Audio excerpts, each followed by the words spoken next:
పిఠాపురంలో రాజకీయం ఊహించని మలుపులు తిరుగుతోంది. టీడీపీ జనసేన మధ్య గ్యాప్ పెరుగుతోంది. టీడీపీ నేత వర్మతో జనసేన నేతలు దూరంగా ఉంటున్నారు. నియోజకవర్గంలో అధికారిక కార్యక్రమాల్లోనూ వర్మకు ప్రాధాన్యత ఇవ్వడం లేదనే విషయంలో వర్మ అనుచరులు ఆగ్రహంతో ఉన్నారు. రెండు పార్టీల అధినాయకత్వం కలిసే ఉన్నా కూడా పిఠాపురంలో మాత్రం వేరువేరుగా కనిపిస్తున్నారు. దీంతో వర్మ మద్దతుదారులు ఆగ్రహంతో రగిలిపోతున్నారు. వర్మ ఇప్పుడు తీసుకున్న నిర్ణయంపైనే సర్వత్రా ఉత్కంఠ నెలకొంది.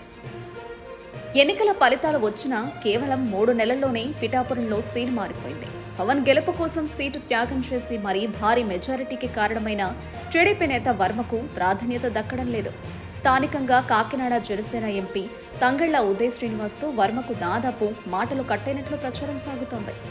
నియోజకవర్గంలో రెండు పార్టీలు కలిసి పనిచేసుకోవాలని అధినాయకత్వం సూచించినా సరే తమకు గుర్తింపు దక్కడం లేదని టీడీపీ క్యాడర్ వాపోతోంది. వర్మను దూరం పెట్టడాన్ని ఆయన మద్దతుదారుల ఆగ్రహానికి కారణమవుతోంది. పిఠాపురంలో పవన్ పర్యటించిన ప్రతి సమయంలోనూ వర్మ హాజరవుతున్నారు. కానీ జనసేన నేతలు మాత్రం ఆ స్థాయిలో వర్మకు గుర్తింపు ఇవ్వడం లేదనే అభిప్రాయం ఉంది. స్థానికంగా జనసేన నిర్వహిస్తున్న అధికారిక కార్యక్రమాలకు వర్మకు ఆహ్వానం అందడం లేదు. వర్మ మాజీ ఎమ్మెల్యే కావడంతో స్థానికంగా ఉన్న పరిచయాలు, అధికారుల్లో ఉన్న గుర్తింపుతో నియోజకవర్గ అంశాలపై చర్చిస్తున్నారు. అది జనసేన మద్దతుదారులకు నచ్చడం లేదు. వర్మ ఏం కావాలో ఎలా డిసైడ్ చేస్తారని ప్రశ్నిస్తున్నారు. పవన్ పూర్తిగా డిప్యూటీ సీఎంగా తన విధులకు పరిమితమయ్యారు. దీంతో వర్మ నియోజకవర్గంలో పెద్దన పాత్ర పోషించడం జనసేన స్థానిక నేతలకు రుచించడం లేదు. రెండు పార్టీల నుంచి వస్తున్న ఒత్తిడితో అధికారులు ఇబ్బంది పడుతున్నారనే అభిప్రాయం వ్యక్తమవుతోంది.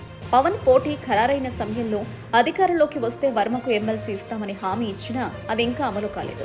వరుసగా చోటు చేసుకుంటున్న పరిణామాలతో వర్మ సైతం అసహనంతో ఉన్నట్లు సమాచారం. దీంతో వర్మ ఏం చేయబోతున్నారనేది ఇప్పుడు ఆసక్తికరంగా మారుతోంది. వర్మ గనుక ఏదైనా కూటమి ప్రభుత్వానికి వ్యతిరేకంగా నిర్ణయం తీసుకోబోతున్నారని, అది చంద్రబాబు, పవన్కి పెద్ద షాకింగ్గా మారబోతుందని క్యాడర్ అంటున్నారు.